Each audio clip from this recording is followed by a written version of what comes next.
But it's a very serious, very dangerous thing. And these sorts of revelations, if there is a revelation, can collapse the entire inflationary system in an instant if something is found out that shouldn't be found out. I'm having these memories from back in 2012, from the Ron Paul 2012 campaign. That's pretty much when I woke up and understood that everything was an illusion. Ron Paul was a big part of that, as he was for many of us, I think.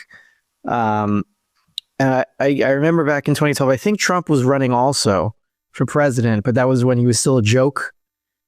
I think he was speaking at a Ron Paul friendly event or something. And he was saying like, I love Ron Paul. He's a great guy, but he can't win. And everyone booed him. So like that was like the first hint that maybe Trump really did like Ron, and maybe he wasn't such a bad guy, even though he was kind of a joke back then. So the fact that he's taking this seriously, and Audit of Fort Knox is like a thing that matters. First of all, it means that to some degree, not to the full extent, but to some degree, he understands that gold is money, right? Because you're not going to audit, Cushing, Oklahoma, for how much oil is there. That's all. You're always keeping track of that. And the only reason that you wouldn't count gold is because you think it's irrelevant. And it's just like a big fortress of a bunch of metals stacked in piles that nobody ever does anything with. That's how the fiat enthusiasts describe it. And on the surface, that's correct, but it represents all the money circulating around. And if you as we all know, if you fake the amount of gold certificates, you create a business cycle, you create a boom bust, and that's it. So I think the gold is there. What do I know? I'm not an intelligence officer. I don't work for USAID or the CIA. I don't really know exactly what's there, but I wouldn't be surprised if the gold is actually there. And the issue is who owns it and how many claims per bar or per whatever it is. I have a feeling that they would rehypothecate and they would encumber it multiple times for whatever bank purposes. So the audit shouldn't really primarily be focused on, is the stuff actually there? Can I see it? Can I hold it and weigh it? Okay, fine. But who owns it exactly? And so you got to find the paper trail. And that's the big deal. And if we find that there are many claimants on each bar, there's going to be some mayhem. I mean, this is a dangerous thing to do. The core of government power, of corruption, the core power of corruption, what causes corruption and what makes it so powerful, is the inflationary process. It's not something you can just start, right? It's something that you have to establish huge amounts of trust and reliability for. And that's what the United States established after it basically conquered the world after World War II. It defeated the Nazis, managed Europe, put together the West as we know it, put together the entire post-World War II political reality. And so everyone relied on the U.S. And from that power, it was able to inflate over the gold supply. And that inflation goes into everything. Everything that is corrupt because of the inflation. So you can't fix the education system without stopping the inflation, because the inflation will find its way into the education system to fund something that should not be funded. That's what it does. So to bring it back to your question, or to the topic of an audit, auditing Fort Knox, and also it's not just Fort Knox. There's some in New York and there's some in Denver. I mean, the gold certificates that are on the Fed's balance sheet are a collection of all three. Fort Knox is the biggest one, but there's one in Denver, I think one in New York. So assuming all these three places are going to be audited, you're going into the bedroom or the Holy of Holies of the deep state, because that is the core of their power. They don't want you to know that it is. They might not even be conscious fully that it really is, but that's it. That's the bedroom. Or the dungeon, right? Whatever the most important room in the house is for them. So auditing it, if they do it honestly, if Trump does it honestly, and I think Elon Musk was saying that he's going to live broadcast it or something. I don't know if that's going to happen. He might just be sensationalist, but it's a very serious, very dangerous thing. And these sorts of revelations, if there is a revelation, can collapse the entire inflationary system in an instant if something is found out that shouldn't be found out. This is dangerous stuff. It's necessary, but it's dangerous. It would be too irresponsible, like even for the deep state to actually get rid of this stuff, when really you don't have to move it anywhere. You can just assign different owners or promises to different people, and they say, well, you have this now, you can trade against it, and then everyone thinks they own it. But that's what the inflationary system is. You don't have to move the stuff. So why would it not be there if nobody actually has to? They're not going to like make a deal with a jeweler, like, do you want some of our gold in Fort Knox? You can make some necklaces. That's not what's happening. It stays monetary. If it stays monetary, there's no reason for it to move. So it'll probably be there. The question is who owns it, and that's a bigger question. There's some theories now that maybe the gold coming in from London, and we can go into this next topic if you want me to hone in a question, but it could be that some of the gold that's transferring from London or wherever it's coming from into New York could be the federal government trying to cover its lack of supplies before the audit. That I don't know if that's true. That's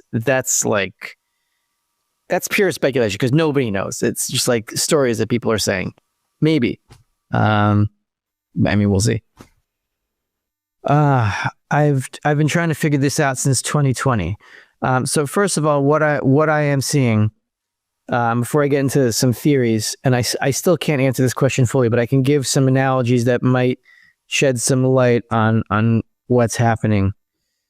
So if you look at the charts of the gold supplies in COMEX, first of all, we don't know the eligible supplies, the stuff that's not for sale or not for sale publicly against contracts. We don't know who owns any of that. That's totally opaque. No idea. If you look at the amount of eligible gold not for sale, that's the spike in 2020 of that supply versus the spike now. It's about the same in quantity. It's a little less now. We're not quite at the record highs. We're close. But it's taken a quarter of the time that it took in 2020 to accumulate the same amount of gold. So we're going at quadruple the speed, assuming this stuff is real. And now the question, why is this happening? Look, the dry answer is that the futures are worth more in New York than the spot price in London. So you buy the spot in London, you sell it against futures in New York, and you pocket the difference. That's the dry answer as to what. But the deeper question is, why is gold worth more in New York than London? That's what we want to know. And I don't have an answer for that question other than to say that, when your body's in trouble, when you're in a panic, what's going to happen is like the blood's going to exit your extremities and it's going to go into your core. Either you're in a fight or flight, or you're in a hypothermia situation where you need to preserve all your heat. Your hands will start freezing, you'll start shaking, and your blood will head to your main organs to protect them, to keep them warm. So we're in a dollar world. The center of the entire fiat system, not just the United States, but the entire planet, is the US dollar. And when there is stress in the monetary system, just like your body does, it takes blood out of the extremities and moves it to the core. That's what's going to happen when there's monetary stress. It happened in 2020 because there was severe monetary stress, right? They shut down the entire planet for very logical reasons, of course, as we all know. And the blood is the gold. Like the dollar is just the derivative, but the actual liquidity is the gold. The dollar trades above that.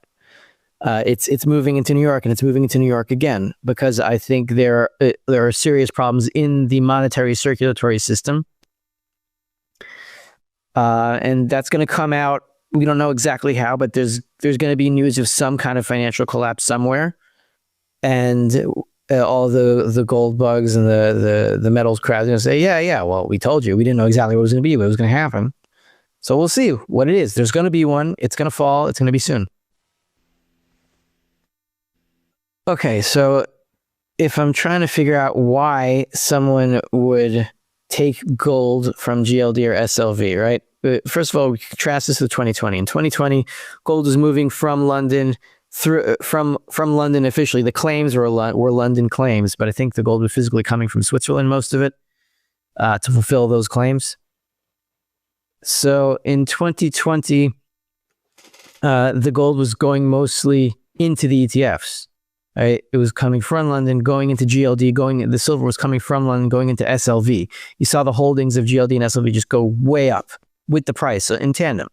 Now, GLD and SLV are pretty much even since mid-December, when this huge runaway move started happening. Right? And the other hint that we have that something weird is going on in GLD and SLV are the borrowing fees. The borrowing fees on these ETFs are, on GLD yesterday was an all-time record, 10.44%, if I'm not mistaken. So that means that people are paying to borrow GLD. They're paying a lot of money to borrow GLD, and they're presumably, I have no proof of this, they're redeeming baskets of shares for physical bullion and doing something with it. Why would they pay a 10% fee to do that? Well, probably because it's cheaper than getting gold at any other source. Basically, the difference between now and 2020 is that there's demand for gold outside of the ETFs to pull the gold out of GLD and SLV to put somewhere else. Somebody wants the physical more than he wants the paper claims.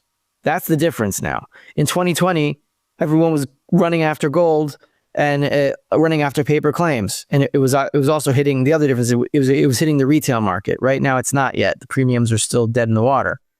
So that suggests that this is a purely wholesale bank derivative problem and not a physical supply problem.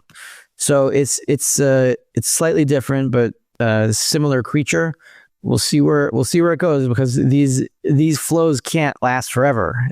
There's a finite amount of gold to come into the U.S. from other sources. It can't keep going like this.